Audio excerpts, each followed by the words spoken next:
peraturan hukum di Indonesia. Nah, kalau tata urutan peraturan perundang-undang itu sebenarnya adalah susunan hukum di Indonesia dari yang paling tinggi sampai yang paling rendah. Tujuannya ya biar setiap aturan punya dasar hukum yang jelas dan gak saling bertabrakan. Ibaratnya nih kayak struktur keluarga besar hukum di Indonesia. Urutannya kayak gini. Pertama ada Undang-Undang Dasar Negara Republik Indonesia tahun 1945. Kedua ada Ketetapan Majelis Permusyawaratan Rakyat. Ketiga, Peraturan Pemerintah Pengganti Undang-Undang. Dan yang keempat, Peraturan Pemerintah. Kelima, Peraturan Presiden. Dan yang keenam, Peraturan Daerah, Provinsi. Dan terakhir, Peraturan Daerah Kabupaten atau Kota. Semakin tinggi posisinya, semakin kuat juga kekuatan hukumnya. Semua peraturan di bawahnya nggak boleh bertentangan dengan yang di atasnya. Dan yang paling tinggi, tentu aja, Undang-Undang Dasar 1945. Sekarang kita mulai dari puncak hukum tertinggi di Indonesia, yaitu Undang-Undang Dasar Negara Republik Indonesia tahun 1945. Undang-Undang Dasar 1945 ini bisa dibilang sebagai dasar hukum utama atau konstitusi negara kita. Semua peraturan di bawahnya harus sesuai dengan isi dan semangat Undang-Undang Dasar ini. Nah, yang pertama, Undang-Undang Dasar 1945 memuat ketentuan tentang susunan organisasi negara dan pemerintahan. Artinya, Undang-Undang Dasar 1945 mengatur bagaimana lembaga-lembaga negara dibentuk dan bekerja, seperti eksekutif, legislatif, dan yudikatif, serta hubungan antar lembaga tersebut. Misalnya, Presiden berperan sebagai kepala negara sekaligus kepala pemerintahan. DPR dan DPD berfungsi membuat undang-undang, sedangkan Mahkamah Agung dan Mahkamah Konstitusi menjalankan kekuasaan kehakiman. Nah, selanjutnya itu ada Undang-Undang Dasar Negara Republik Indonesia tahun 1945 memuat tentang ketentuan tentang rakyat. Apa aja sih isinya? Yuk kita bahas. Nah, Undang-Undang Dasar 1945 mengatur tentang hak, kewajiban, dan kedudukan warga negara, termasuk perlindungan terhadap hak dasar manusia, misalnya hak memperoleh pendidikan, kebebasan, beragama, dan hak hidup, serta kewajiban membela negara dan menaati peraturan hukum berlaku. Ya, kita kan sebagai warga negara juga harus menaati peraturan yang berlaku, seperti peraturan lalu lintas, peraturan memakai helm, agar itu tidak menyebabkan kecelakaan terjadi. Selanjutnya ada kebebasan memeluk agama. Karena agama itu kepercayaan kita sendiri, jadi kita bebas memeluk agama apapun tergantung keyakinan kita masing-masing. Selanjutnya itu ada hak memperoleh kehidupan yang layak. Ya, manusia di dunia ini wajib dan berhak mendapatkan kehidupan yang layak. Itu tercantum dalam Undang-Undang Dasar Negara Republik Indonesia tahun 1945. Nah, selanjutnya yang ketiga adalah Undang-Undang Negara Republik Indonesia tahun 1945 memuat ketentuan yang berkaitan dengan identitas negara seperti bahasa, lambang, dan bendera. Hal ini menunjukkan jati diri dan simbol resmi negara Indonesia. Contohnya, bahasa Indonesia ditetapkan sebagai bahasa nasional. Dan bendera merah putih juga ditetapkan sebagai bendera negara serta Garuda Pancasila sebagai lambang negara dengan semboyan Bhinneka Tunggal Ika. Selanjutnya, nomor 4, adanya jaminan terhadap hak asasi manusia dan hak serta kewajiban warga negara. Undang-Undang Dasar 1945 menjamin agar setiap warga negara memperoleh perlakuan yang adil, bebas dari diskriminasi, dan memiliki kesempatan yang sama dalam hukum, pemerintahan, serta kehidupan sosial. Selain itu, warga negara juga memiliki kewajiban seperti menghormati hak orang lain, menaati hukum, serta ikut berpartisipasi dalam menjaga persatuan bangsa. Selanjutnya nomor 5, susunan ketatanegaraan suatu negara yang bersifat fundamental. Artinya UUD 1945 menentukan dasar-dasar utama penyelenggaraan pemerintahan negara sebagai sistem pemerintahan presidensial, bentuk negara kesatuan, dan prinsip demokrasi Pancasila. Ketentuan ini menjadi fondasi utama agar jalannya pemerintahan tetap sesuai dengan cita-cita kemerdekaan. Yang keenam, adanya pembagian dan pembatasan kekuasaan atau tugas kenegaraannya bersifat undang-undang. Undang-Undang 1945 mengatur pembagian kekuasaan antara lembaga-lembaga negara agar tidak terjadi penyalahgunaan wewenang. Misalnya, kekuasaan eksekutif berada pada Presiden, kekuasaan legislatif pada DPR, dan kekuasaan yudikatif pada MA dan MK. Pembatasan ini bertujuan menjaga keseimbangan dan keadilan dalam sistem pemerintahan. Apa sih pengertian dari MPR itu? Jadi di sini aku akan jelasin pengertian MPR. MPR atau Majelis Permusyawaratan Rakyat adalah lembaga negara yang memiliki wewenang untuk mengubah dan menetapkan undang-undang dasar, melantik presiden dan wakil presiden, dan serta memberhentikan keduanya. Selain itu juga apa sih dasar hukum yang terkait dengan hal itu? Dasar hukumnya itu adalah MPR diatur dalam Undang-Undang Dasar Negara Republik Indonesia tahun 1945 pada bab 2 pasal 2 ayat 3. Pasal 2 ayat 1 adalah Majelis Permusyawaratan Rakyat atau DPR terdiri atas anggota DPR, DPD yang dipilih melalui pemilihan umum diatur lebih lanjut dengan Undang-Undang Dasar Negara Republik Indonesia. Nah, artinya MPR berlaku dan berfungsi di seluruh wilayah negara Kesatuan Republik Indonesia yang merupakan lembaga tingkat nasional. Pasal 3 itu ada ayat 1. Ayat 1 itu artinya bunyi itu Majelis Permusyawaratan Rakyat berwenang untuk mengubah dan menetapkan undang-undang dasar. Selain itu di ayat 2 ada Majelis Permusyawaratan Rakyat melantik presiden dan wakil presiden. Yang ketiga, Majelis Permusyawaratan Rakyat hanya dapat memberikan presiden dan wakil presiden ketika masa jabatannya itu dalam masa jabatannya menurut undang-undang. Artinya kalau misalnya si presiden itu udah kayak ngaco segala macam melakukan hal-hal yang melanggar undang-undang dasar, itu bisa diberhentikan melalui MPR. Wewenang dan tugas MPR. MPR berwenang untuk mengubah dan menetapkan undang-undang 1945 dan melantik presiden dan wakil presiden serta memberhentikan keduanya. Nah, kan di pasal sebelumnya dibilang nih, apa sih kenapa sih bisa diberhentiin? Karena si presiden itu melanggar undang-undang dasar atau serta melanggar undang dasar serta melanggar korupsi segala macam. Selain itu juga bisa menetapkan tata tertib. Fungsi dan tujuan MPR adalah fungsi meliputi konstitusional, pengawasan konstitusi dan legislatif. Tujuan adalah untuk melaksanakan kedaulatan rakyat, menegakkan Undang-Undang 1945 serta memastikan jalannya pemerintahan sesuai dengan prinsip demokrasi dan keadilan. 5. Makna MPR bagi kehidupan bangsa. MPR mencerminkan kedaulatan rakyat secara dalam langsung dan menegaskan pentingnya musyawarah dalam mengambil keputusan bagi negara dan bangsa. Contoh peran nyata dari MPR pada tahun 1945 hingga 2022, MPR mengubah Undang-Undang 1945 sebanyak 4 kali untuk memperbaiki sistem Contoh nyata pada tahun 1999 hingga tahun 2002 MPR mengubah hasilnya sebanyak 4 kali untuk memperbaiki sistem ketatanegaraan. Selain itu MPR juga melantik Presiden Joko Widodo pada tahun 2019 dan menetapkan Tata MPR nomor 1051 tahun 1998 tentang hak asasi manusia. Dampak positif dan dampak negatifnya, dampak positifnya ada menjaga kestabilan sistem pemerintahan juga menegakkan Undang-Undang 1945 dan mendukung hubungan antara rakyat dan pemerintah. Namun negatifnya keputusan terlambat karena melibatkan banyak pihak dan berpotensi salah pendapat jika dijalankan dengan benar.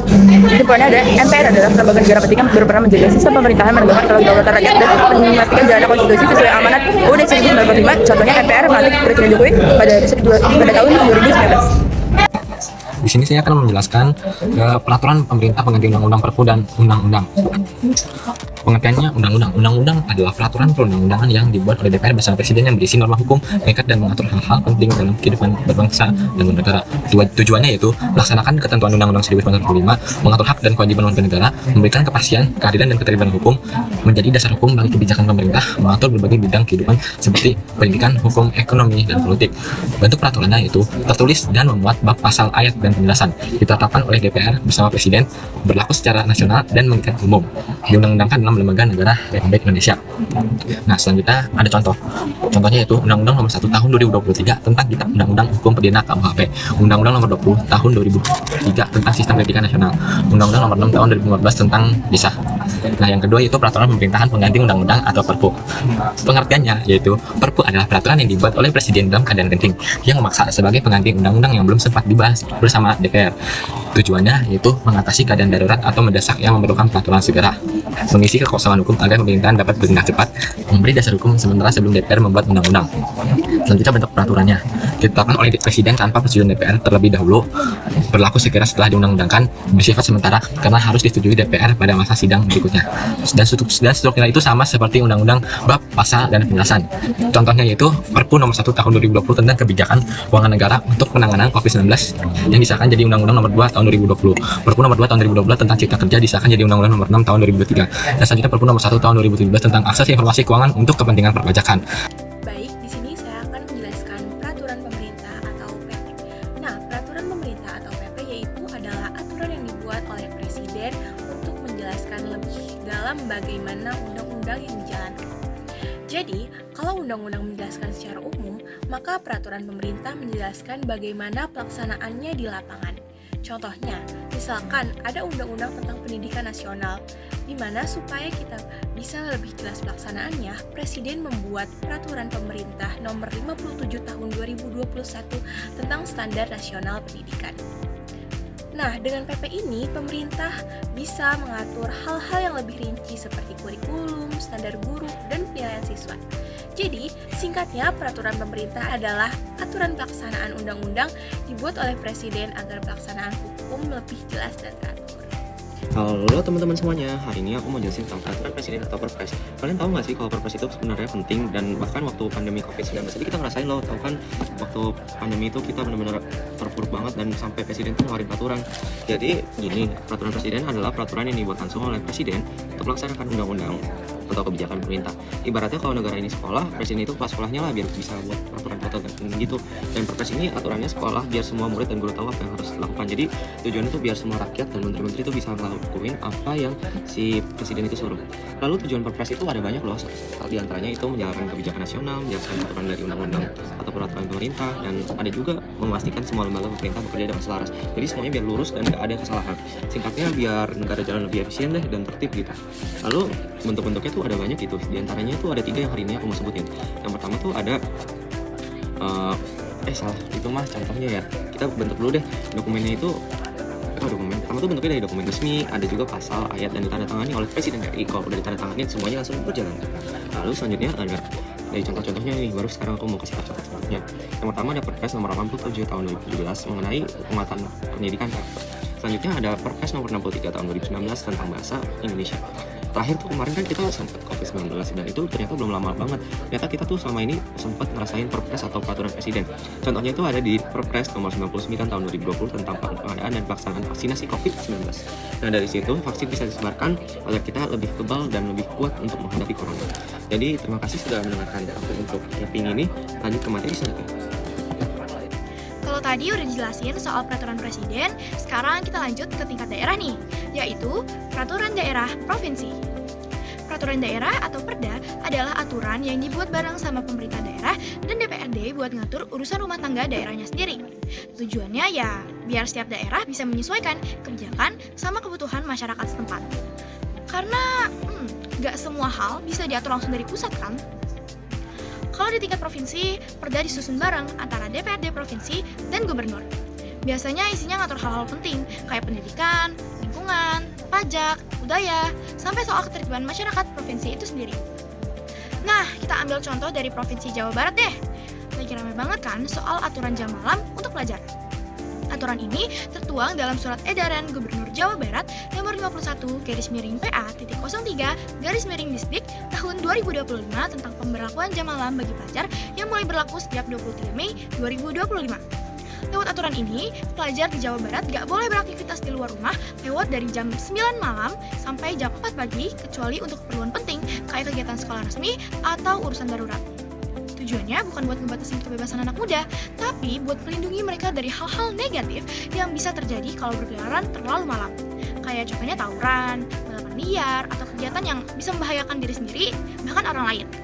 Selain itu, aturan ini juga ngajarin soal disiplin dan tanggung jawab, biar pelajar lebih fokus ke hal-hal positif kayak belajar, istirahat cukup, atau mungkin kegiatan bermanfaat di sekolah dan di lingkungan sekitarnya. Contoh kayak gini, nunjukin kalau hukum dan peraturan daerah itu sebenarnya deket banget ya sama kehidupan kita sehari-hari. Gak cuma soal pasal dan ayat, tapi tentang gimana pemerintah daerah berusaha bikin lingkungannya lebih aman, tertib, dan nyaman buat semua warganya.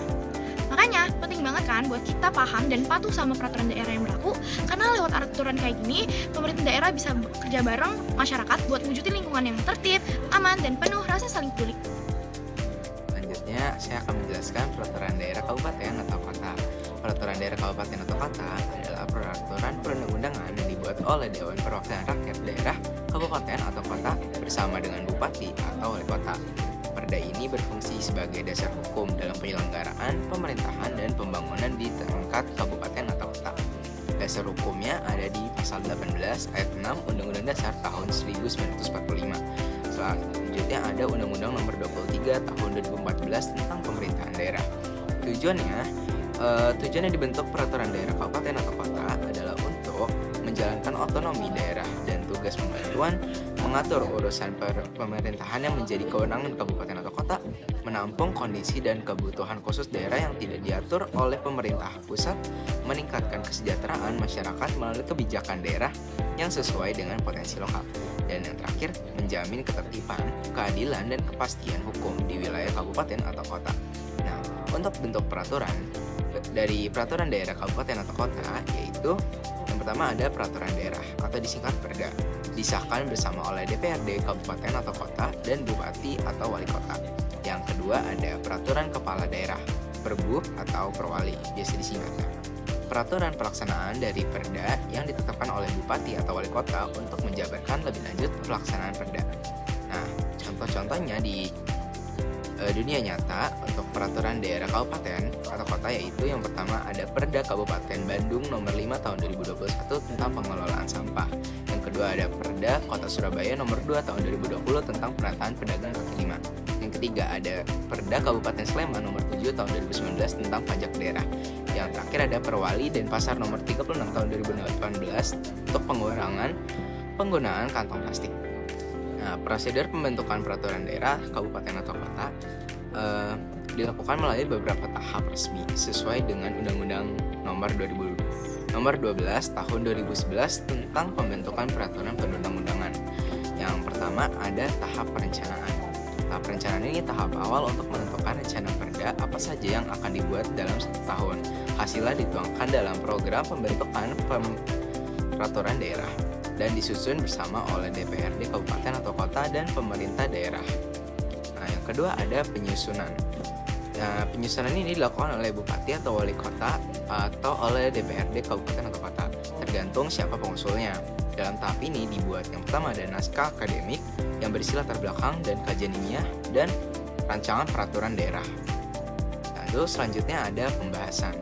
Pembahasan ini DPRD kabupaten atau kota dan pemerintah daerah membahas raperda bersama melalui rapat-rapat resmi.